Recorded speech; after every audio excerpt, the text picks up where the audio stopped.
Yo, what's up, guys? So I fucked up and I only have one mic for today, so we're sharing a mic. So I'll be doing this all day. Sorry, guys.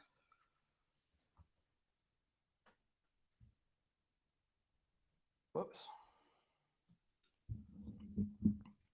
Yeah, we'll be backstage for like 15 minutes. If you got a question or whatever, if you want to talk to Ali beforehand, just put it up in the chat. So we're just gonna be sitting here shooting the shit. Please ask me questions. I love to answer questions.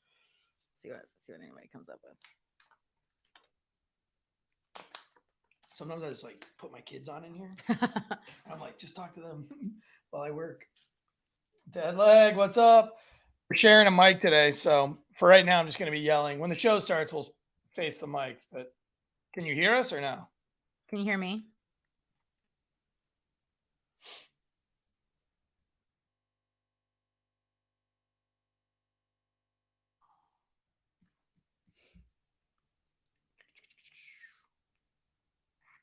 Oh man, these were all the doppelgangers from yesterday. Check that out. Whoa. Whoa. Isn't that gnarly? Yeah. Look at this one. Both baseball players, both have the same last name. Both are the same height, same weight, wear the same glasses, and wear their beards the same way. They're for sure related. Like long lost twins. Nope, they did a DNA test. What? Mm-hmm. Crazy. Did you say Andrea's rubbing you off? Look at this one. Wait, that can't be real. That's real. So this dude actually goes around and does like like guest appearances. Like, I hope he makes a lot of money doing that. That's a great grift. Isn't that crazy? Yeah. Like how close, but like look, even their teeth are the same. Like it's super scary. We did a whole episode yesterday on this. I wonder if he's practiced, the like Obama's mannerisms and stuff, so he can. Look at this. Like the only difference is that his jawline is a little bit longer. Yeah. Yeah. They have the same down nose though. Like there's so many similarities. Have you ever noticed that some married couples, like some people marry people who look like them? Have you seen that phenomenon? What's that? Have you noticed like people sometimes try to find partners that look like them? Oh. And so you'll look at a photo of a husband and wife and like they look a lot alike, And so like on the episode yesterday, she was saying that doppelganger, some of the theories are that like you're seeing like time travelers, like I've heard time that. travel, say like multiple dimensions, like creates a twin or something like that. But it's like it's like your alternate personality from like an alternate reality type deal. Yeah. So then I was like, so if you sleep with your wife's doppelganger, is it cheating? Yikes. Is it cheating? I mean, if it's an alternate reality of herself, then technically it's the same person, right? Or they look like their pets. Yeah, that's like, true. That's a thing. Yeah, that's definitely a thing. Like I definitely think that people have their pet's personality, like their. Yeah, it's for sure like nurture over nature. Like I know someone who's every dog he's ever owned has bit people, and it's for sure him. You know what I mean? It's like, dude, you're kind of a piece of shit. Right, that's why your dog's a piece of shit. Of course your dog bites everyone. I wonder if that's why my dog is like super independent and just wants to be outside by himself all the time. I can do it myself, Dad. It's ironic that your dog wants to be by himself all the time and you have 4 children. Yeah. My dog's like, fuck these people. Actually, he cuddled with my daughter last night. It was super cute. I couldn't get a picture. But it was like super sweet. She was sitting on the floor by herself and he like went over and like laid down and put his paw like on her lap. And she was like walked over him. I was like, man, it's fucking awesome. What kind of dog do you have? Chocolate lab. Oh yeah, they're great family dogs. Yeah. He's just wild. He just wants to run free. Welcome to the backstage.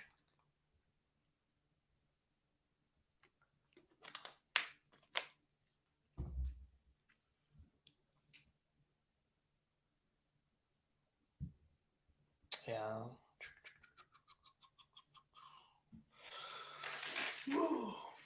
I'm excited for their new podcast, man. Like, I'm really hoping that it's doing good, man.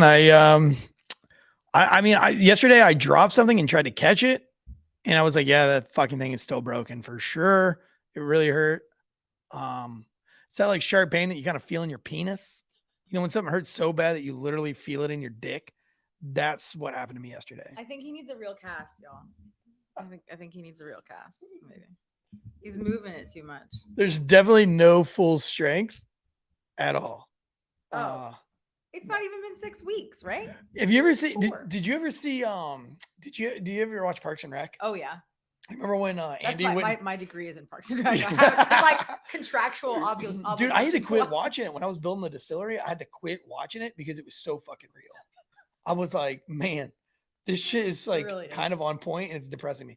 But remember when Andy didn't want to take his cast off? They're like, actually, you could have this cast off like months ago. And she was like, what the fuck? That's what Ashley thinks I'm doing right now. That's not true. Dude, tactical dude, don't be a pussy. I'm getting right back on the board. I'm dropping right in the bowl as soon as this fucking cast comes off. YOLO, bitch. YOLO. You know, you don't have to go all in. Like that's my problem, is that like I pushed myself further than I knew I could go. Like I knew I wasn't going to be able to pull that off. Well, that's not true. I thought there was a chance I could pull it off. I was wrong. I shouldn't have taken that chance. I should have practiced a lot more. That's just what you got to do when you're older. You got to practice a little bit more and like, you know, just know your boundaries and know that you're not fucking 18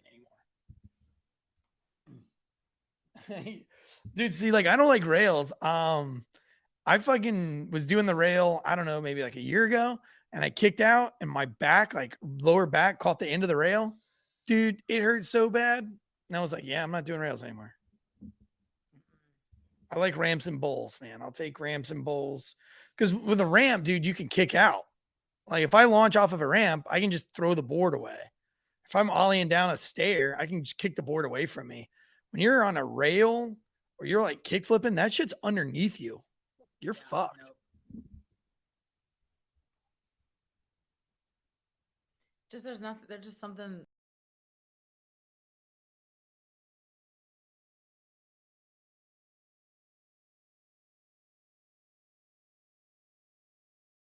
Being hit in the bone, you know.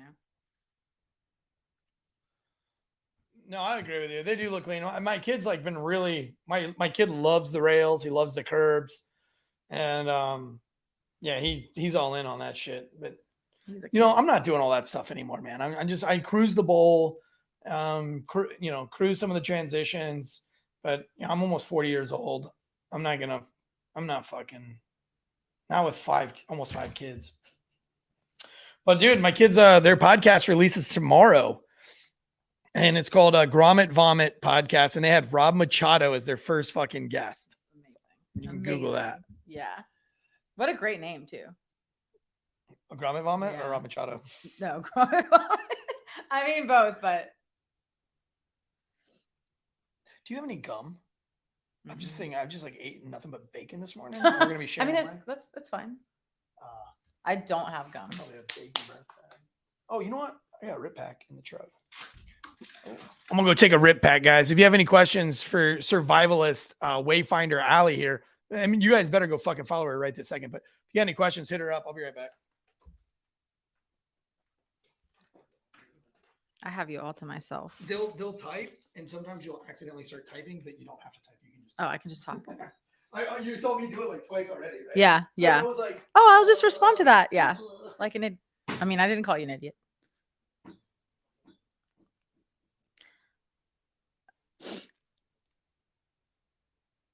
So I met Tansey via my boyfriend who played rugby with him. And then y'all know he owns a distillery in Clayton. So we used to go to his distillery and drink and have a good time. So yeah, that's how I know Eric. Oh, okay. So that's a great question. I've been an outdoor guide, an outdoor like educator, instructor, whatever, for about 15 years. And, you know, I was back when Instagram was kind of becoming a big thing. I was like, I need a cool name. And I've always just been trying to find my way in the world, right? Like being this person who just really wants to live in the woods and be feral, but I have to figure out how to pay for bills. And so wayfinding seemed, you know, not only do I find my way through wilderness areas, but I'm trying to find my way through having to function in modern society. So yeah. Are you good at land nav? I would say I'm pretty good at land nav. When I lived in the Middle East, I used to lead trips in northern Oman in the Musandam Peninsula. So I was like, if you know where the Strait of Hormuz is, here's Iran, and the Arabian Peninsula forms a little point, and in the middle is the Strait of Hormuz. I lived up near that point. And because that's a very important spot, you actually can't get maps of that area. So I would lead trips, like long 12-hour hikes through there, and with no maps. So you had to get really good at learning trails very quickly and being good at orienting yourself with landscape. No, I don't get lost all the time. Thankfully, my brain is really good at I have kind of a like, I wouldn't say it's a photographic memory, because I obviously can't remember like everything I've ever seen, but I'm really good at remembering landscape contour and remembering what certain things look like. And like, oh, after I come up over this saddle and then there's this on my left, I turn right and descend down this ravine or whatever. Yeah, it's not a secret area, but I mean, it's a pretty like vitally important area as far as who controls what goes, right? So it's near the area where Iran was gonna put up a bunch of mines in the water, the Strait of Hormuz. They threatened to close it off in 2012 or 2013, right around the Arab Spring. So yeah, it was pretty intense.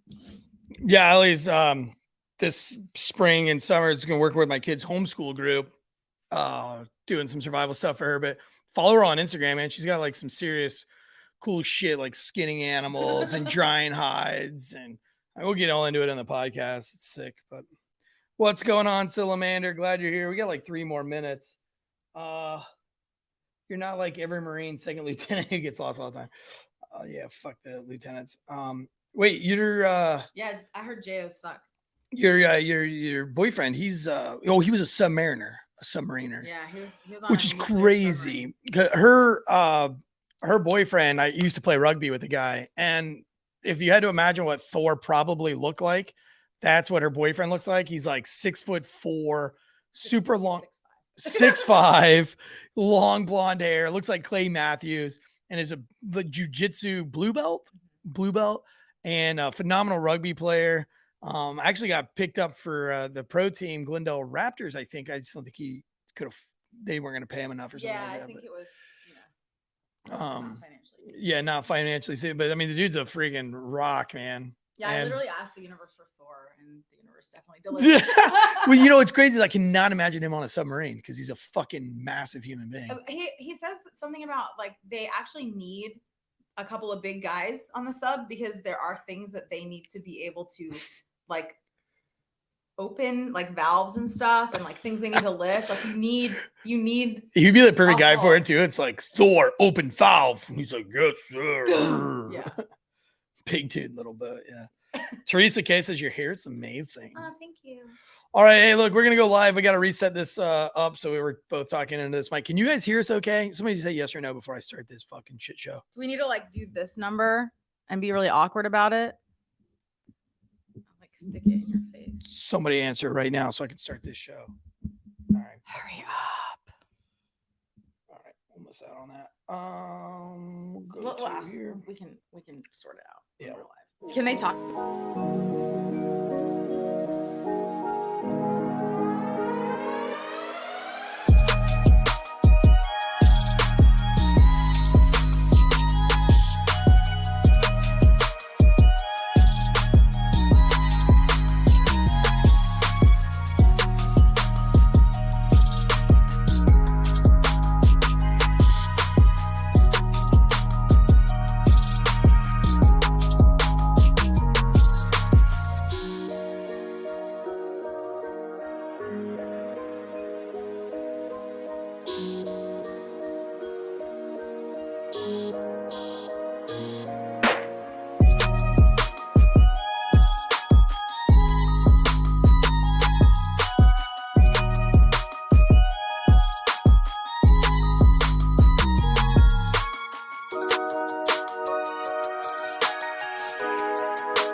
The growing calls across the nation to defund the police. To end policing as we know it. Off the charts violence in New York City. 11 people shot in just 8 hours on Sunday. This is about the police officers who every single day put on that uniform and they run towards danger when we run away from it. Guns up, giddy up. Welcome to another episode of Failure to Stop, the #1 show where police meets society and culture. Rocking 4 shows a week still here in 2023. Kicking it off every Tuesday night with Andrea up late for true crime news updates and a new true crime story. That show's called Night Shift. Every Wednesday we're live to our paid subscribers on YouTube. Goes to everybody else on audio. That is last call of the day, giving you something else to talk about other than dead babies and domestic violence so that you don't sound like an asshole first responder to your civilian friends on the weekend barbecue. Every Thursday, our new show with Drew Breezy and Jonathan Bates, Comm Center. Super excited. It's a call-in show. I'll make sure that I have you guys a phone number so that you can call in tomorrow and get ready for that. It is the launch of that show. It's a new release, all done by dispatchers, and it's going to be a rager. Call-in shows are always so fun. It's like a little bit of anxiety that goes behind one of those shows. And then Fridays are case breakdowns with Drew Breezy and myself. And this week we're talking about, on our case breakdowns, the amount of criminals who have killed police officers this year that should have been in prison to begin with. So instead of police reform, maybe the judicial system reform, because it's not working out. We're going to talk a lot about the break down the Pennsylvania officers who were tragically killed by somebody who definitely absolutely should have been in prison. Also, the California incident that happened. So a lot coming out on Friday. If you want to support the show, please like and follow, subscribe on iTunes or Spotify. Leave us a 5-star rating and review. We don't ask much in this world for this beautiful free content, but if you want to support first responders, go and leave a 5-star rating and review. That helps us grow the show, and it helps us to do things like our morale tour, where we go live in different cities and hang out with other first responders, all first responders, even firefighters. I saw that Jason Kiefer was in the chat today, so I'll always address that. But guys, thank you so much for tuning in to today. Today's show is brought to you by Rit Pack. Matter of fact, I'm on the carnivore diet because Daddy's fat. Daddy's gotten real fat over the holiday breaks. So I'm on the 30-day carnivore diet, trying to be like Joe Rogan. Maybe it'll make me a better podcaster. I don't know. But I haven't eaten nothing but meat and cheese for like the last 4 days. Not happy. I miss my desserts. I miss salad, believe it or not. I miss fucking potatoes, strawberries, blueberries, cheesecake. You name it, I miss it. I don't want to put another piece of meat in my mouth ever again. But I realized today that also I don't have an extra mic because my son has started his own podcast. And so I shipped off a vital piece of equipment to Virginia Beach for his co-host. And I didn't know that until I got in this morning. So we're sharing a mic. And thank God that today's show is sponsored by Rit Pack, because if I didn't have the Rit Pack, my breath would smell like fucking bacon. I'd be blowing you away. Actually, I'm here with our special guest today, WayfinderAli, who is a survivalist, an avid outdoors woman. She's got a wonderful resume, done all sorts of stuff. It's a lot of fun. I'm excited to talk to her today, and we're going to get through all that. Again, if you want to support the show, please go and leave that 5-star rating review. Subscribe to our YouTube channel as well. And I'm happy to be here. I'm glad it's Wednesday. It's hump day. The week is almost over. I don't want to waste any more of anybody else's time. I'm going to bring in the guest. We're going to be sharing a microphone. I mean, nice and tight in here, a little close. Audio might be a little awkward, but I promise you the content of this show is going to be par none. That's the right lingo. It's going to be par none. I think that's the right word that I'm looking for. It's going to be awesome. Fucking cool. Anyway, I might address the chats just a little bit. If you guys have questions, I'll be looking at the chats, but really I've got a couple of things I want to talk about with Ali here. I'm going to start it off. Oh, by the way, really quick in the news before we jump into the show, the Mullet Fund. It's still rocking and rolling. You guys are all assholes. Like I said, if it hits 1,000, figure it out.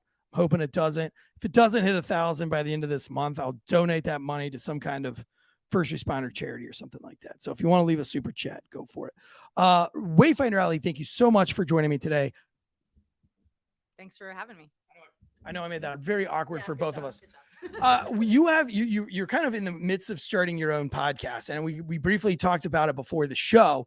And I wanted to ask you, like, okay, the premise is awesome, right? And it was so interesting talking to you about it that I'm like, fuck it, let's save it for the show because it's that interesting. Can you tell us a little bit about the podcast that you're thinking about creating? Yeah, sure. So I've spent the last like little bit over 15 years as an outdoor guide and outdoor instructor. And I, over the years, I've kind of realized like, wait a minute, I knew this as a kid, and then I was kind of convinced otherwise as a young adult. And then now that I'm a real quote, you can't see the air quotes, real adult, I'm like, oh yeah, no, my childhood self was totally right. Humans are supposed to be outside. We're supposed to spend the vast majority of our time outdoors. Our bodies are literally made to be outside. To like, we have these beautiful this beautiful physiology that enables us to really thrive in the outdoors. And living in the boxes that we're living in, you know, we sleep in a box, we get up, we're in a box, we look at a box, we drive in a box to another box and stare at another box that is, you know, horrible blue light, right? So many of us are doing that. And we wonder why we have all these issues, all these problems, depression, anxiety, ADD, ADHD, all this stuff. And so I really, truly believe that we need to divest from this global consumerist culture where we're just like, you know, kind of mindlessly consuming everything. We consume media, we consume products, right? Whether or not they're good for us or for what's around us, for our environment, for our kids. And so the podcast I want to start is kind of actual practical ways to kind of deplug, to pull ourselves out of that, reinvest in community, reinvest in living a more wild centered life, right? Like, what does it mean to be human? Well, what it means to be human is to live in the wild, right? Like, we're, you know, that's where we're supposed to be. And right now, obviously we can't just all go fuck off and live in the woods, right? Like, that's really, we can't all just do that all at once. But if we, like you and I at our ages, can start to create that path, you know, it's like, I don't really have this vision of what that might look like down the road, right? There's not this like ultimate goal to reach. We don't really know what humans in the wild truly look like. I mean, there's some super tiny tribes here and there that we can observe, right? But even they've been impacted by, like, you know, deforestation and all that kind of stuff, right? But we can start that path for them. And the way we do that is to start actually practicing now and working towards it now, and getting away from prepping and moving towards resilience and community and what's actually real, instead of this like prepping is just another form of consumerism, right? So that's what I wanted to get to, is because we were talking about prepping before the show, and like, I think your take on preppers is hilarious. For one, I know a prepper, and I'm glad he doesn't listen to podcasts. He's too old. He's been prepping for a really long time, and he always brags about how much he's prepped and what ammo he's bought. I'm sad to say, but when there was a zombie apocalypse and I'm trying to make my 5 kids survive, I'm walking straight to his house. I'm putting one in his eyes, between his eyes, and I'm taking all of his shit because that's what kind of animal I am. I'm kidding. I'm not going to actually do that, but somebody could do that. But I like your take on preppers. Can you tell me a little bit about that? So I make this joke that, you know, when my ultimate goal is for when someone asks someone, hey, if you could only have one thing for this zombie apocalypse, what would it be? That they just say my name, right? like that would be the ultimate goal, right? The best thing you can do is to build skills and community, right? Those things are not replaceable. You can't take that from me. Like, I can teach you how to do something, but then you also have it, right? It's something that I've shared with you. And so, number one, it's stupid to kill me, right? Because I'm a valuable resource. And number two, if you are an asshole and you come over and you're like, well, I want your bow and your arrows and your this and your that, like, cool, okay, man, you can have it, because I can go make more, you know, like I could give them to you, or I could teach you how to make them. And then when they break, you can make more yourself, right? Like, it's like you can have the cigarette lighter, and I can take the cigarette lighter, but if I don't know how to make a fucking fire, the cigarette lighter is only going to last me so long. right. Like, you want to have that, yeah, you want to have that girl that's like, yo, I can, like, yeah, you can take my fucking lighter. I don't even need the lighter, to be honest with you, but I'm a lot more valuable alive than I am dead, because I could teach you all sorts of things. And I like that. And so I know that your podcast, you'd mentioned that a lot of your emphasis on what you want to talk about on your podcast is building a community of people who share the same skills. So when shit does have the fan, you're not having to do all the work yourself either, that you have a whole bunch of other people, community that you can, almost like an Indian tribe where you can build your own. Exactly. Like the thing is, I think that one sad thing about modern society is we don't really, some of us do have roles, but we don't have roles the way we used to, right? And we don't feel as seen and as valuable as we did when we lived in smaller communities. And that's really sad. And in a tribe setting, in a tight knit community setting, every single person is, valuable and part of that tribe, right? So if like you break your arm, right? Tribes didn't function like, oh, well, they broke their arm, so peace out, like sucks to suck, like they're the ball and chain. Like, no, they're a valuable human, they're gonna heal, right? And so there are other people to pick up that slack. You're not like a useless person because you broke your femur or because you got sick or because you have a baby, right? Like everybody, you do the things you're really good at, but you're not only good at one thing. So everybody can work together to help the tribe thrive instead of just survive, right? Right. So it's like, yeah, like I'm the hunter, I'm the wood chopper, but when I break my arm, I become the basket weaver. Right. And I have to know how to basket weave just right. as well. Yeah. And like you can help tend the fire, watch the babies, right? It's not like, oh, well, you're useless now that you have this injury. Or maybe, sometimes people even are permanently, like people in tribes are permanently disabled, right? That happens. Like they now can't walk or can't see. They're not just like discarded into the wild, right? The wolf pack is, if somebody in the wolf pack is crippled, like dead leg media is like on the verge. That's why he's called dead leg, because he has a dead leg. That second leg dies. We're going to leave him out in the wilderness to just die alone and by himself. And we will give him zero sympathy because that's how this tribe works. What survival of the fittest. What made you get into survival? Like what was there an epiphany? Did you wake up one day and say, you know what? I want to know how to survive and I'm going to start teaching myself. What steps did you take? Okay, so when I was really little, I like if you came up to me at like 8 years old and said, "What do you want to do with your life?" There's the quintessential like, "I want to be a marine biologist," right? Like bullshit that every kid says, or like an astronaut. But I literally would tell people like, "Yeah, I want to live in the woods, like off the land with no electricity." And they're like, "Oh, honey, you'll get over that," right? And so I believed them, and I was like, "Okay, what am I gonna do to get the most free time as possible?" Right. And I was like into the outdoors. I rode horses and I kayaked and I would like wanted to spend all my time outside. But I listened to them. I believed them that, I needed to fit in this box. Right. And that's in order for me to function in society, I had to follow this prescription. And so I was like, okay, well, how do I get the most free time? And so I looked at my mom, and my mom's a school teacher. And she has summers off, right? This was like not a good plan, right? But you look around with pre-internet and like you don't see that much, right? And so I like looked around and thought, okay, well, mom has 3 months of a year off. That's pretty sweet. Most other adults get 2 weeks. So let's do that. And so my parents said, we don't care what you major in, you just have to go to college. Thanks, boomers. Anyway, so I started out school as a music major to be a teacher. And then I rode on the equestrian team in college. And this is like such a convoluted route to get here. But the horses that we use on the equestrian team during the summer, they went to this summer camp and I needed a summer job. And my coach said, well, why don't you go to this camp and like teach horseback riding?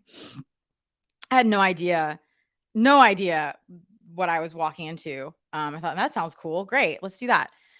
And I thought I was gonna be teaching horseback riding, but what I actually ended up teaching and what this camp showed me how to do was to take these challenges outdoors, right? I mean, it can be skating, it can be horseback riding, it can be rock climbing. And there's some nuance, right? You can learn different things from different activities, but also there's a lot of overlap. So I learned I'm just using horseback riding or rock climbing as a tool to facilitate this, social, emotional, personal growth. And so it's like, cool. It's great that you learned how to tie in with a figure eight. That's awesome. I'm glad you learned that. But honestly, I don't really care if the kids remember it in 6 months. Yeah. What I care about is whether or not they realize that they can move through fear, whether or not they have built trust with their, with their classmates, right, who belay them. Like you're literally holding someone's life in your hands when you belay them, right? And so that's what I wanted them to get out of it. Like I can overcome this challenge. I can be tenacious. I can be brave with horses. I can be patient, right? Like horses require that you really just not get frustrated because there's this language barrier, right? It's just you and this animal that doesn't speak English. And so you have to ask patiently over and over again. And usually you're the one asking the wrong way. And that's why the horse doesn't understand you. And so the more fed up you get, the worse that horse is going to react. Right. And so you watch these kids kind of blossom. And that when I was at that camp, I met all these people who were doing this year round. And I was like, oh, I could be outside doing this awesome thing and make money from it, right? It's not a lot of money. Like it's really not a lot of money. If you're thinking about being an outdoor instructor, please don't do it unless you're like, it's your calling. And I was really good at it. Like I was really good at figuring out how to apply the lessons and coaching these kids through these challenges outdoors. And then I kind of realized like, hey, this is actually it's not superficial, but it's disconnected, right? It's divorced from nature and from this deeper experience, right? Because when we go outside, stereotypically, you've probably heard of leave no trace. You heard of leave no trace? Right. Everybody's heard of leave no trace. And so now when we go in the woods, it's this like we are separate from nature, right? We can't touch nature. We can't leave an impact, right? Like this place over here, this wilderness area, there's no impact allowed here. But in this, Clayton city limits, we don't care. We're going to build all these freaking condos, like whatever, right? And we've just like created these weird lines, these weird, I don't want to say like barriers, but kind of boundaries, right? Natural, not natural. And so when you go out into the wilderness, like say you go backpacking, right? You take your essentially plastic sleeping bag, plastic sleeping pad, all these like synthetic materials that are covered in PFAs so that you won't leave an impact on that space. And you get to interact with it in a really superficial way, right? Like kids, adults, all of us, what's the point of me learning all these trees other than to be like, that's that, right? Like you go on a hike with someone and you're like, oh, I know what this thing is, right? It doesn't mean anything. But when you start to engage with landscape, when you actually learn like, oh, the inner bark of a tulip poplar is like freaking phenomenal for building friction fires, right? Like it's great, makes really good bird nests, right? To start fires. Or like, oh, there's all of these, if I find a tree that's downed, I can use the roots for friction fires, right? Because it's low lignin. All of these things are now actually meaningful. And you start to notice all the things that you've noticed before now all of a sudden have depth, right? And everything is alive. You see how abundant we could survive out in the wild, right? People are like, oh, what are you going to do? Eat acorns? Like, well, there's a lot more food than berries and acorns, It's just that we haven't been taught that stuff. We didn't grow up learning it. Being that I'm on the carnivore diet right now, I would eat the shit out of an acorn. If it's not meat, I would eat it. I've never had cravings like this, but I'm committed, guys. I'm committed to shedding like 15 pounds. So at least as many pounds as I can in 30 days. I have a lot of questions. I love survival. I've been to a few survival schools myself. I've always been obsessed with it. I've never immersed myself. It's definitely one of those use it or lose it type things. That's why I constantly go out and make fires, and I try to make fires from scratch. And I think it's really important to teach your kid. A child can learn a lot about creating their own fire. It's not just like spark, flame, and heat and warmth. When you create a fire, from a starter stick, not the match light sticks, but actually, a friction-based fire, or building their own Dakota fire hole or something like that. There's a lot of sense of accomplishment. There's a lot of steps, right? Like baby steps. We're starting with your bird's nest, your kindling, moving up to bigger and bigger sticks and things like that. So there's so many invaluable life lessons in survival, from building your own shelter to building your own fire and all the things. you do a lot of rock climbing, you do a lot of kayaking. You're not just like a one trick pony when it comes to survival. You're kind of everywhere. You've got water-based survival. You're great fishing. You're great at skinning animals. You're great with a bow. You have a range in your backyard. What is like a day-to-day life for a survival instructor or survivalist? Like, what is it for you every day? I mean, obviously you sleep in a house and shit like that, but what do you recommend for that cop, that first responder that is wanting to get closer to his wife and kids, or his kids in general, have something to do over the weekend other than just lay around like a fat piece of shit?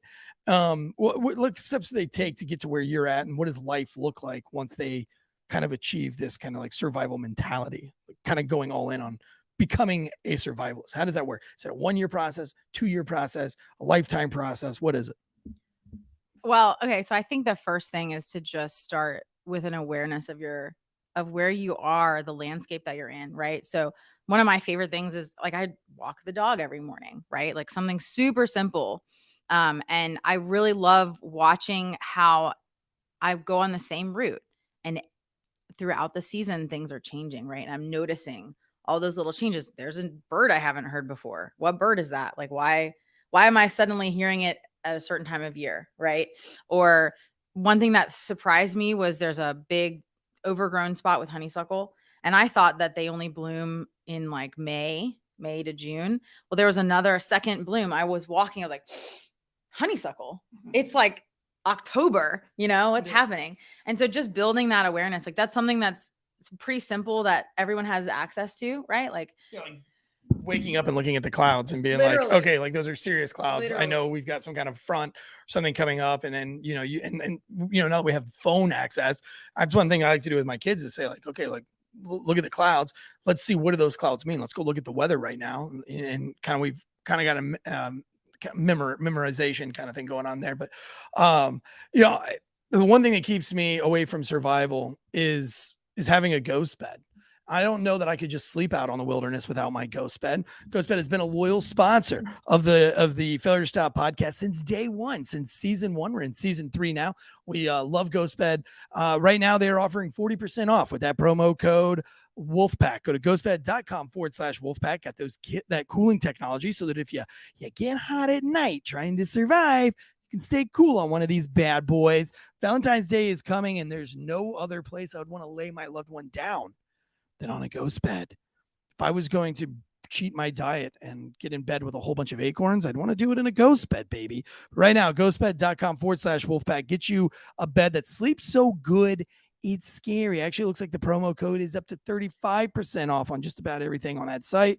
So check it out. And if there's a better deal, because they're always running their specials that I can't keep up with, you can always drop us in the customer survey. ghostbed.com/Wolfpack. Let me get back to Ali. So some of the steps you talk about taking is just kind of like getting an awareness, even walking your dog. You can learn about survival. What I think is really interesting. Actually, one of the questions I want to ask you is acorns, the thickness of acorns. Do you go on that for how cold the winter is going to be, or is that just some bullshit? I have not heard that. Now, listen, so for years I've heard it, right? The thickness of an acorn is how bad the winter is going to be. I have looked at the acorns every year. I crack open all sorts of nuts every year to see how hard the shells are. I've never seen a difference until this year. All the acorns were super thick, and we're supposed to have like some kind of crazy Arctic black, like supposed to be one of the worst winters. Now, it's been pretty bad everywhere but here, but it's crazy. I actually noticed it this year. So I think our oaks in the Raleigh area, we had a pretty hard summer. It was really dry. And a lot of the oaks, is this thing that plants do when they think they're about to die, and they dump more seeds, right? Because it's like the last, I got to reproduce before I die, right? And so hard. Maybe I'm going to die because one, I'm a fucking oak, and two, like I've been spilling my seed a lot lately. I've just been giving my seed all over. 5th child on the way. Yeah, I'm not proud of it, but damn. Yeah. I hope you're not. I hope that's not in your near future. I actually hadn't heard that about acorns. We'll have to see.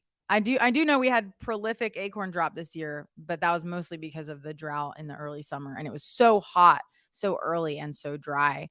But yeah, Do you go off of the Farmer's Almanac at all? I mean, like, do you what's up with the Farmer's Almanac? Is it good? Is it reliable? Is it unreliable? I think that most people use it as a guide for sure. Yeah.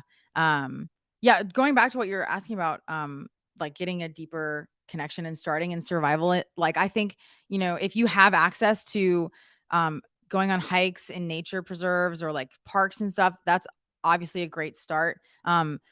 Practicing building fires in your backyard. Or, if you don't have a backyard, there are a lot of parks where you're allowed to do that. They have like little fire pits and things. Just get on YouTube and just start trying and start practicing. I mean, literally, I learned honestly trial by fire. It was like, ha, oh, I didn't, sorry. That was like a really bad dad joke. I literally like one of my first jobs outside of the horse job when I was teaching, I kind of ended up with a sea kayaking expedition job where I had to like lead sea kayaking expeditions, and I could paddle, but I like wasn't really a guide, and I didn't know that much, and I just totally got dropped in the deep end, like way over my head. It was like, kind of a last minute gig. My training was really left a lot to be desired, and I was like, oh no, this is super dangerous. Like someone's gonna drown, and so I literally had to, on my day off, I like went and got a bunch of sea kayaking books and like read up on all these other types of rescues and just was like, crap. Okay. Like, let me teach myself all these things and build myself this rescue gear so that when shit does hit the fan out there, like I'm prepared and I know what to do. And it was really similar, like learning to teach, like I had to just teach all these skills. It was like, Allie, we need someone to teach survival. Like, oh, okay, well, I've built some fires before and I've built a shelter before. And okay, let me like actually get some nuance to this and learn a little bit more. And then I also I wanted the science that kids learn in school to not be completely, I mean, it's not completely irrelevant, but like a lot of them are like, this is stupid. I don't ever need this. Right. And so it's like, okay, let's take some of the lessons you learn in chemistry and environmental science and all of that and apply them to fire building and shelter building. Right. And so then they learn to think about what they need in the moment, and they don't get in this rigid headspace of I build this kind of shelter, right? It's like the same thing with gutting a deer. There's like, I don't even know how many ways to do it, right? But you might change the way you do it depending on how the deer is shot, right? You're going to change, of course, you're going to change, your shelter is going to change radically depending on what kind of environment you're in or based on the resources you've got, right? So like maybe you've built a shelter in a certain way for cold, wet weather, but now you're in a completely different environment and it's also cold and wet. Well, you've got to use what you know about thermodynamics in order to make an effective shelter with what you've got. Right. So, yeah. Somebody in the chat's asked, what do you have survival gear in your vehicle? Cause you're an overall, and that's one of the reasons why I always like talking to you and hanging out with you guys. And anytime I run into you, I have 1,000 questions. I usually run into you at like some kind of coffee shop or something weird, but you're like an overall around survivalist. So your Instagram page is so much fun to watch because you're always doing something crazy and fucking weird on there. Skinning somebody, like it looks so satanic. I'm like, what kind of satanic shit is she doing today? Oh, cool. She's wearing the skin of a fucking young child deer. It's amazing. But somebody asked in the chat, and I know you're gonna have a good answer for it. That's why I'm not putting you on the spot. But it's from Ben Marsh. He says, "Do you suggest having any survival tools in your vehicle? I carry some survival blankets, granola bars, water, and an aid bag in my truck. The storm that stranded people in Virginia worried me." Yeah, what do you have to say on that? Yeah, absolutely. I think my kit is gonna change from season to season. So in the winter, I mean, it's freaking 70 degrees out here right now in North Carolina. But typically, yeah, I always have a really solid blade. So I'm always going to have a knife that I really trust to do some heavy hitting. What do you have a preferred style of knife? Is it fixed blade? Is it Yeah, so I typically carry like if it's in my bag on like a day-to-day, like everyday carry. I don't want to the EDC guys now. Like the knife that's going to be typically in my, like, for lack of a better term, purse, is usually a folding, like an inexpensive folding blade. But my go-to, so thanks Travis, shout out. He bought me the Benchmade Bushcrafter, which is a freaking burly fixed blade. It's you can, yeah, you're not gonna hurt that thing. It's amazing. That's like a $200 knife. So I do think a good solid fixed blade is a good survival tool. I carry oh my gosh, I have a med kit. Then a med kit is completely useless if you don't know how to use it. So make sure you get some training.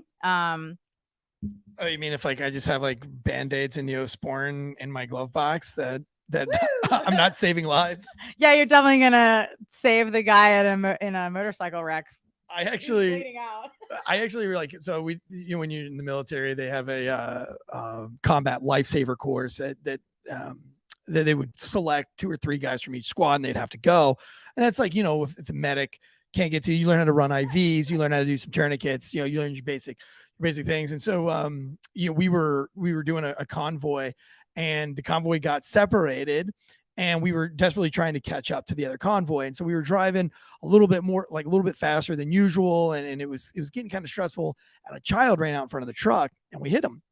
And so the kid went up and over the turret, and I watched. I was like, gee, we knocked his pants off.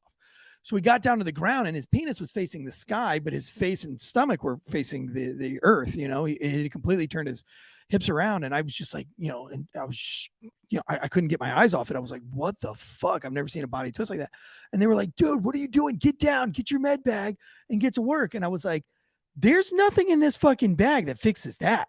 I wouldn't even know where to start. I'm like, what do you think? You think this bag is just a bag of magic? You're like, hold on, let me like I'm a PJ all of a sudden. I'm a pararescue man because I have this bag on my shoulder. No, the bag doesn't mean shit if you don't know how to use what's in it.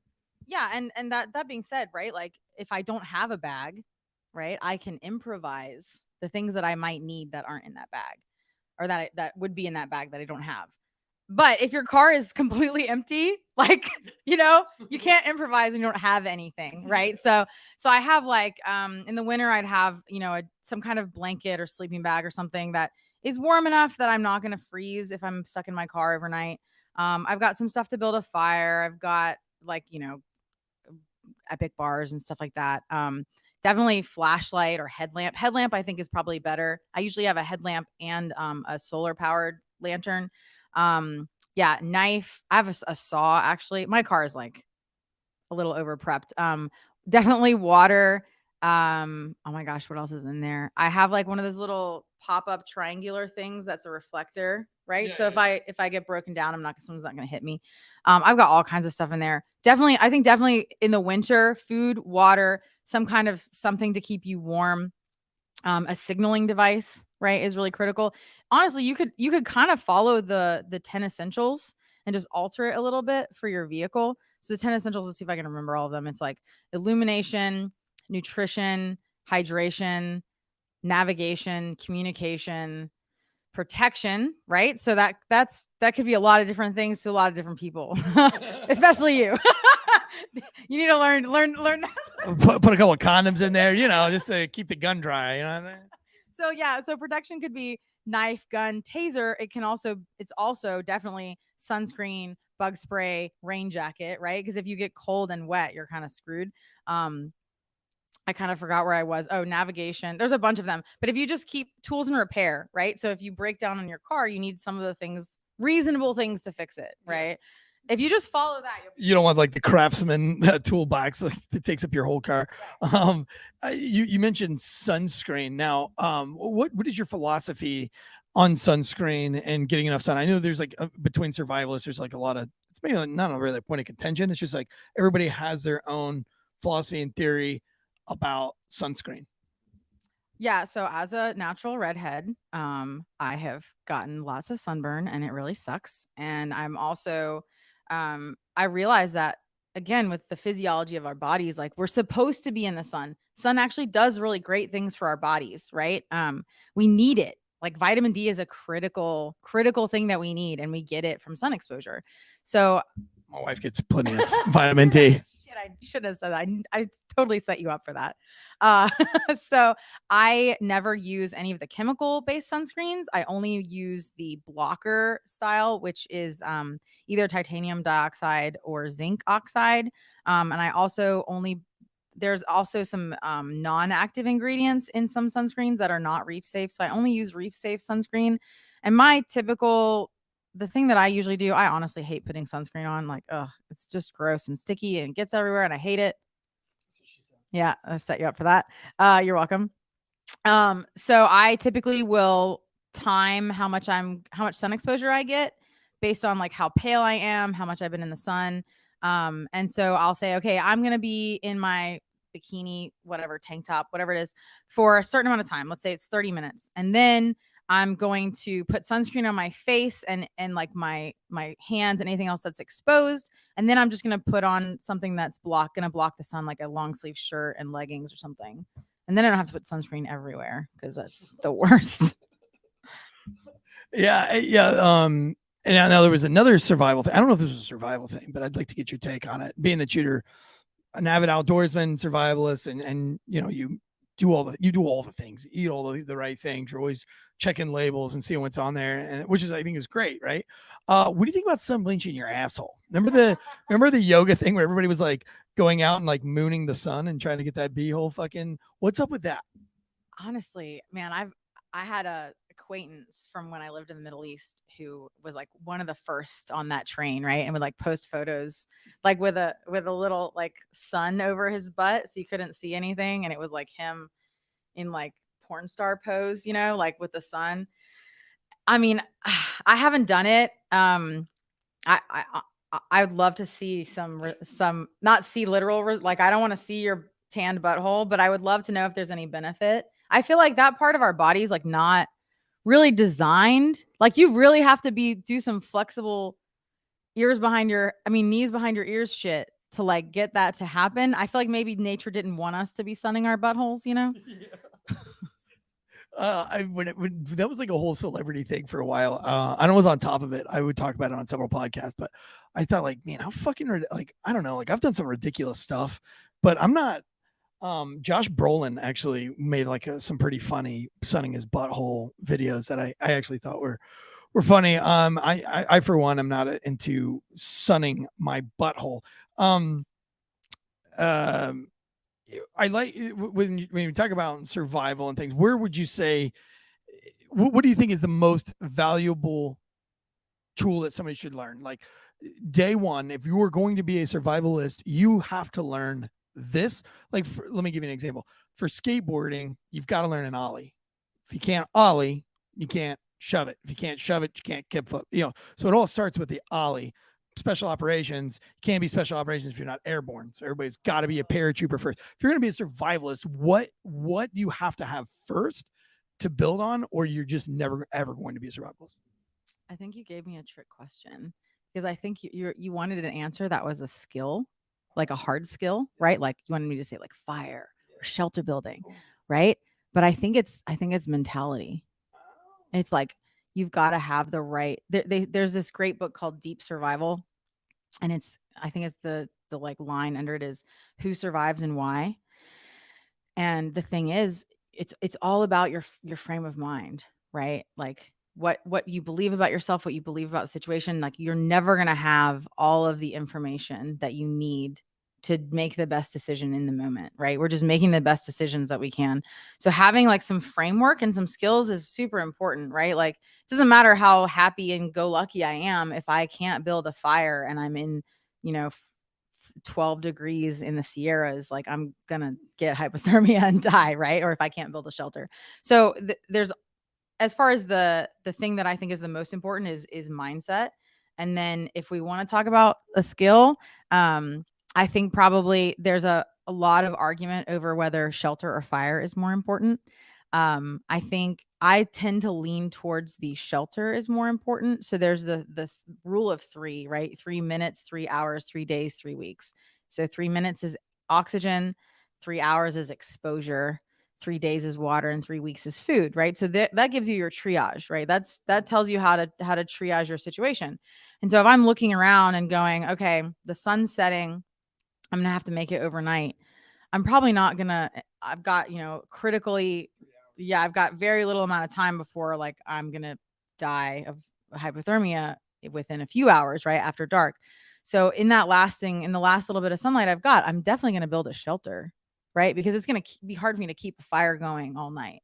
Whereas I can build a shelter that will keep me warm for 8 hours, right? With like not a lot of, basically no tools. So, the whole fire shelter thing is like a point of contention, but I just personally just learn them both is what you're saying. Like get your shelter built. But I like that triage thing. I never heard about that. The 3 hour, 3 minutes, 3 hours, 3 days, 3 weeks. That's an interesting way to look at survival. I didn't even learn that, which is pretty cool. And I've learned a lot of things. It's been a lot of years. Maybe they told me and I just didn't listen. I also I was in my 20s. I was in my 20s. Like my son was like, Dad, can I eat this plant? I'm like, Dad, I have fucking no idea what plant you can eat anymore. Like I did have a good I did have a good memorization of what was good in North Carolina for a hot second. But I would not trust that now. I know a lot of things that you can eat, which is pretty important, which might be just as important. But I like what you said about mindset, is like having the mindset to be a survival, because obviously first responders mindset is really big. And I think first responders, their mindset is what gets them killed more often than not. It's when you're standing, case in point, New Year's Eve in New York, you were on the outer perimeter of the events. So you weren't even inside of the event. They were on the perimeter, the outer perimeter. And 3 officers were attacked by a man wielding machete. And 2 guys were chopped in the head, and the final guy shot the dude in the thing. And so it's like, I'm not, by no means am I putting these guys down, but you have to have a mindset that says, I'm on the outer perimeter, but a motherfucker could come at me with a machete right now. Like, it's all about mindset and keeping your head on a swivel, and like having a mindset of survival and saying like, okay, I want to survive. I want to live through anything. That's why Tim Kennedy is such a dangerous human being. Tim Kennedy, because he's always had the mindset of, no matter what I'm doing or where I'm at, not only am I going to live, but I'm going to be the fucking alpha where I'm at. So he's good in the cold. He's good in the desert. He's good at killing people anywhere, anytime, any place. It's kind of like a modern day Rambo.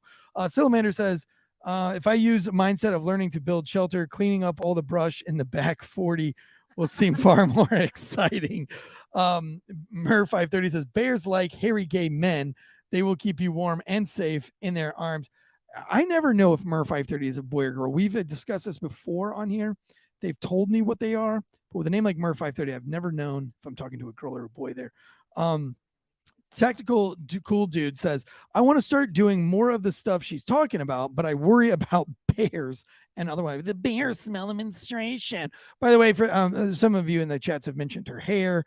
And so for the people who are just tuning in, if you've seen the Disney movie Brave, I'm sitting next to the actual character that they made the cartoon character after. She looks just like the little girl on Brave. She's got that wavy, fiery red hair. So I just see a lot of people in the chats mentioning the hair. I thought I would address it really quick. But yeah, you wanted to talk about the bears and other wildlife. So yeah, let's talk about bears. That's a question I get a whole lot. My response to this before 2020, it has changed radically. My response before 2020 was, if you just take normal precautions, meaning you use a bear bag, like you hang a bear bag when you're on an overnight trip, or you use a bear box on overnight trips, and just make noise. Don't walk. If you're in bear country, just don't be creeping around, and you probably won't have an interaction with a bear. Bears are likely to just run away from you. And then, if you do get charged, especially by a black bear, just stand still. Like, they're just bluff charging you. They're trying to see what you're about. It's really scary, but they'll be like, oh, you're also a predator. I guess I should go away. So during 2020, everyone decided there's nothing to do. Let's go to the mountains. So I'm talking specifically about North Carolina and Tennessee and like the Appalachians. So pretty much the whole Appalachian chain. All these idiots, no offense to people who have never hiked or backpacked before, but all these people started going out into the woods and they didn't take any of these precautions. And so they would just like leave their food in their tent or leave their food in their backpack. And all these bears started learning like, oh, we can harass people for food. And now bears will literally come up to people and take their backpack and eat their food that's in their backpack. Like, that is not okay for a 500-pound bear to just casually be like, yeah, I'm gonna take this. Like, that's not a good place to be. Which is what we've done with all of our criminals, actually. So all the criminals that we face as law enforcement, we've all just decided that you can do whatever the fuck you want. So now criminals can just spray paint because there's no repercussions. So now black bears get to do whatever the fuck they want. Criminals get to do whatever the fuck they want too. Like, since 2020, we just decided, if you want to burn the city down, go ahead, burn it down, baby. You want to spray paint graffiti, fuck the police in the middle of the road? We'll make it a mural. We'll paint a fucking mural around your fuck the police to make it even cooler, to really fuck the police. So we're allowing black bears to get away with shit, and we're allowing criminals to get away with shit. Yeah. So, I mean, like the solution, right, is that and I don't want to draw any parallels because criminals are also humans and you're also human, right? So this is a little bit different scenario, but we need to retrain the bears, right? And the humans. Yeah. So we got to retrain the bears. Like, you know, I think I actually had Just to spank them. Just come here. Come on over here. Let Daddy give you a spanking. So yeah, so I actually had this thought when I was probably early 20s and learning about Leave No Trace and the whole bear box thing. And I was like, man, what did native tribes, like, how did they keep the bears from, you know, coming into their camp and stealing all their food? Like, they didn't have these sophisticated plastic bins that the bears couldn't get into. And it's like, oh, what did the Native Americans do to bears? They ate them, right? Bears were like, oh, humans eat us. Maybe we shouldn't just like stroll through their camp, right? And so I think, like, obviously I'm not advocating for us to go shooting bears, right? But I do think that we need to show the bears like, hey, you need to not interact with humans. So I would recommend if you're in an area that's highly, go ahead. Punch them. You know, if you see a bear, walk up to it and punch it in the face as hard as you can, because we need to put these bears straight. We need to set them straight. Like, we're the fucking boss. We're the human. I'm the apex here, and you punch it right in the fucking nose. I mean, I think bear spray might be more effective. That's like, it's like, did you know bear spray is 2% capsaicin? I think the highest law enforcement is allowed to carry is 1%. Yeah, it's like, and I wouldn't recommend like practicing with it because they're kind of pricey, but you get like 14, 15 feet of reach with it. So if you're in a highly populated area, like I live in Raleigh and I hike within the Piedmont, and in the Piedmont, I never carry bear spray. I'm not worried about it. But if I am up in the mountains when I know they're going to be really active, then I'm going to carry bear spray. And if a bear gets too close to me, like closer than I'm comfortable with, and is acting, you know, if they're just like strolling past me, I'm on a trail and they walk past me, like in front of me, a few hundred, you know, 30, 40 yards away, whatever, fine. But if it's actively like approaching me, I'm going to spray that bear. That bear needs to learn, like, you don't approach humans. Humans are not a good, there's not a good outcome for this, right? But if you're in a like more populated area and you're going to a local state park or national or, you know, state forest or something, you're not super remote, or you're not in an area where there's been, you know, reportings of problems with bears, you just shouldn't worry about it. My question has always been this in national parks. Like, we're allowed to carry some like kind of bear defense, right? Like, if you go hiking, you can carry bear spray. What do you carry for fucking serial killer defense? Being that I'm all into true crime, why can you not carry a firearm for self-defense in a national forest? Like, I'm more scared of a serial killer, like a Gabby Petito situation, than I'm actually scared of a fucking mountain lion. And the only thing that's going to put my brain at ease for that, you know, we talk about the murders in Indiana, on the bridge murders, where the man just, they're hiking and he approaches them with a gun and he says, "Down the hill, girls," and he murders and butchers both the girls. But he had a fucking gun. If that girl had a with the knife that you were talking about earlier, the Bushmaster fucking 3000, he doesn't care. He'll shoot you. You know, like, I want to carry a fucking anti serial killer weapon, which would be a gun. And I do. You know, I've never come in contact with a forest ranger on the trails anyway that's ever searched my shit. But what is your take on protection against serial killers while you're out in these fucking woods? So, you know, it's funny because everyone asks me like, "Oh, well, you know, how do you sleep in the woods and blah blah blah? Like, aren't you nervous?" Honestly, like, I'm a little bit more nervous in my own town, like here, than I am with, you know, we have next door now. I hear about like some random guy like knocking on someone's door at 2 a.m, right? I hear about that now because of next door. So I know it's prevalent in my area. And so I'm actually more nervous here in the front country than I am in the back country. If I were on a trail, and I'm always, typically I'm with a group of people, right? Because I'm leading a trip. And so there's some safety in numbers there. When I do go by myself, I'm usually not on like the AT or the PCT or these big trails where people who are predators are likely to be, because there's a higher amount of traffic, right? So the thing that I'm more worried about is like running into a poacher, because I'm going to areas that are technically like nature preserves or state forests where hunting is allowed. And so my concern is that like I'm going to come upon a poacher and they're going to, or someone who's like on drugs or something, and I'm going to have an altercation. Right. And so you're right. Like not having a firearm in a national park, right, is frustrating because you feel like there are predators here and I can't do anything about them. The good news is that in most state forests and national forests, you can carry. And I honestly think that, in a situation like there's a couple murders on the AT, I think the guy had an axe. I'm not sure if they were in a national park or if who had jurisdiction over that part of the trail, but if it's buried in your backpack, like it's useless, So I think, if that's something that you're concerned about, being a single female, like I hike in areas where, number one, those I've named the issues that I'm concerned about. There are also packs of feral dogs.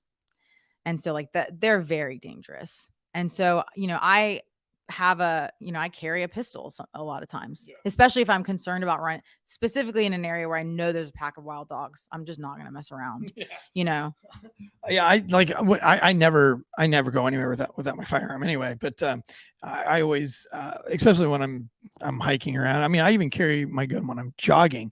Mer 530 says, yeah, when I travel back to the Bay Area, I can still carry legally, but I don't even tell my friends because it's such an alien notion to them. Yeah, I mean, if you come across me and I'm not carrying, it was probably more, like people don't even ask if I'm carrying anymore. But in Hawaii, we had fanny packs. Yep, fanny packs. Yeah, that was just a great way to carry your firearm. What's your favorite survival movie? If there's a movie that kind of showcases survival, I have one of my own. I don't want to say mine because I don't want you to feel like maybe I don't want to steal it if it's yours, but do you have a favorite survival? Mine is The Edge. Did you ever see The Edge with Alec Baldwin? And I forgot about that movie. he's like, if one man can do it, another man can. And today we're going to kill the fucking bear. It's my favorite survival movie of all time. It's so ridiculous though, with the bear claw and everything. I love it. Okay, so if you kill your own bear, though, you're fucking taking a claw. Right? You wanna hear? Yeah. Oh, absolutely. Yeah. I'm gonna take the skull and wear it. Sorry, I'm real weird, y'all. I would take the skull and wear it as a headdress. Yeah, catch me out walking down the street in Clayton, like with a bear cloak. Anyway, okay. So before we get off the topic of national parks and firearms, I want to tell you some shit that's gonna blow your mind.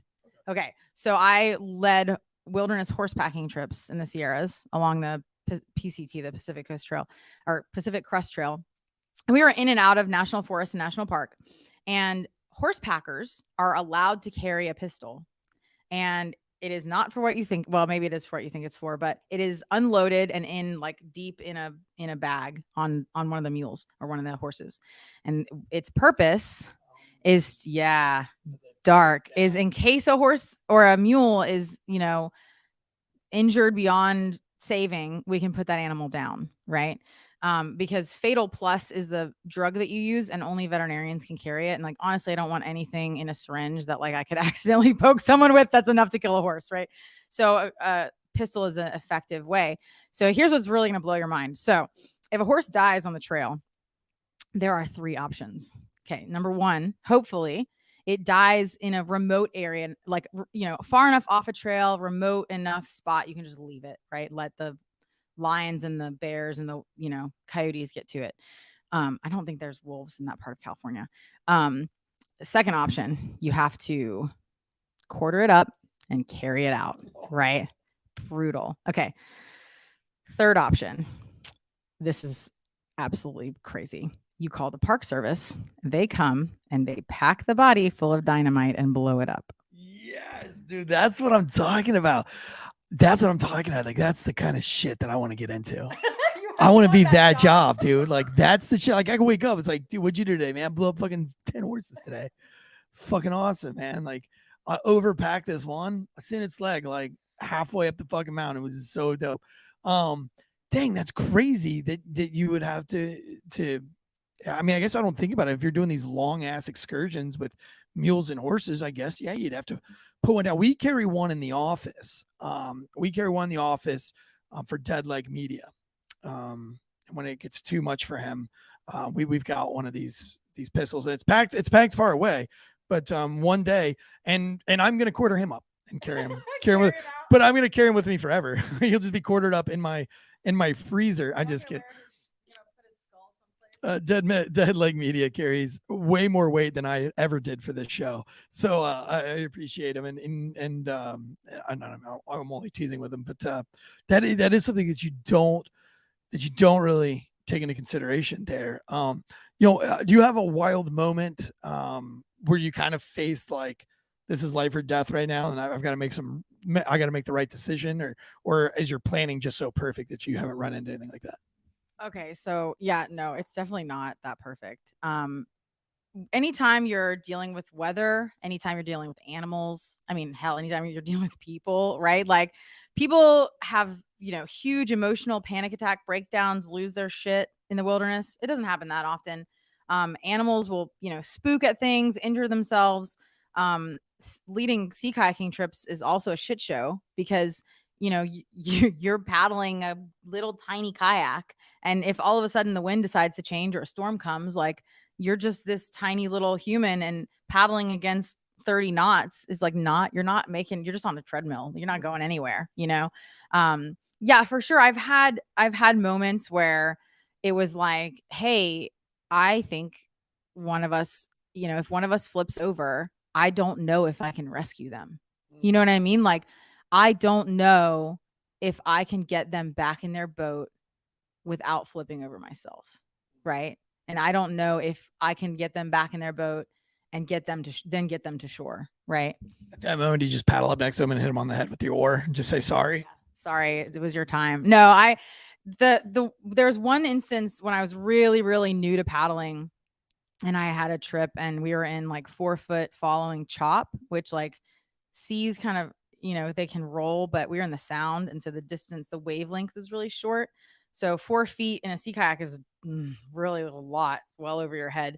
And it's so short that the wave is really vertical. And so they kind of just like break over your shoulders, right? And fall behind you makes you feel really unbalanced or unstable. And so where we were heading, there was a Park Service boat.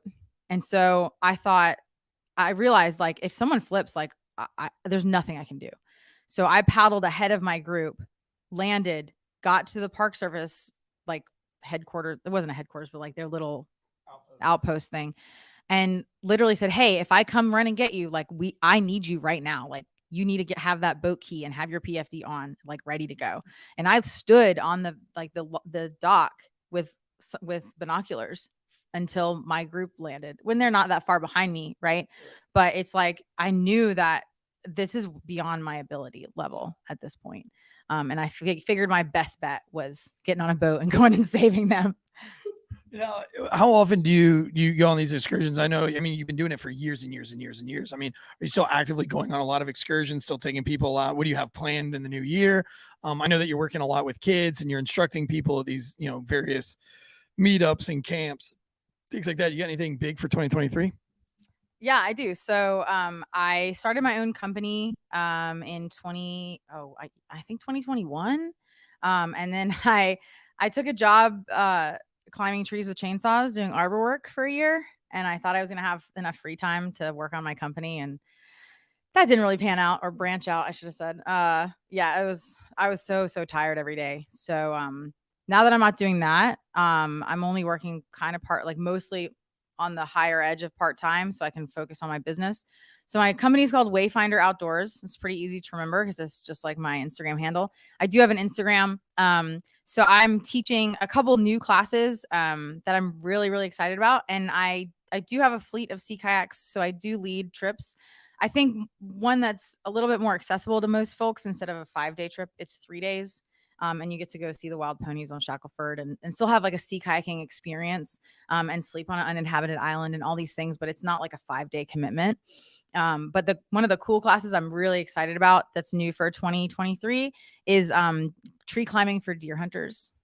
So I teach people how to climb a tree like an arborist. So you don't need all these like, if you look at saddle hunters, they use these huge metal steps that like bolt or that strap to the tree. And they're really expensive and heavy and loud. And it's like, why don't you guys just take a rope and a harness? Like it's so much simpler. Right. So I'll be teaching that. I've got a really cool course called Stealthcraft.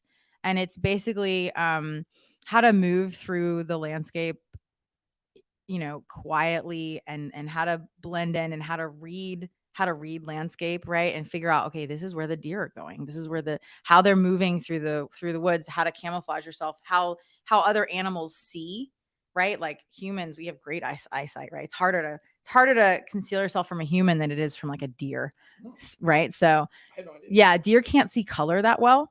So like it's funny. So the camo that everybody wears in the woods, I think is beautiful. Like I love that pattern, and it's really, really effective. Like the hunting camo, right? Like mossy oak or all that is really effective for human eyes as well. But all you really need to do for deer is just break up the big, like bulky parts of your body, right? So the deer could see me as this one big unit. And so you could have on blaze orange camo. And as long as it's that pattern, they're not going to be able to really see you. But I could spot you because I can see that bright orange color, right? Yeah, so learning all of those things, practicing those kinds of movements, it's a really fun class. Dude, we should put together for the summer, maybe an excursion for like a Wolfpack meetup.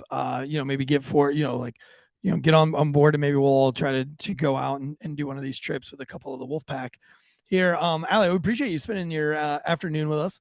And real quick, one more time, where can they follow you, find you, book a trip with you, book a class with you? My personal Instagram is WayfinderAli. My business Instagram is Wayfinder Outdoors, and my website is wayfinderoutdoors.com. Perfect. And don't forget today's sponsor, Rip Pack as well.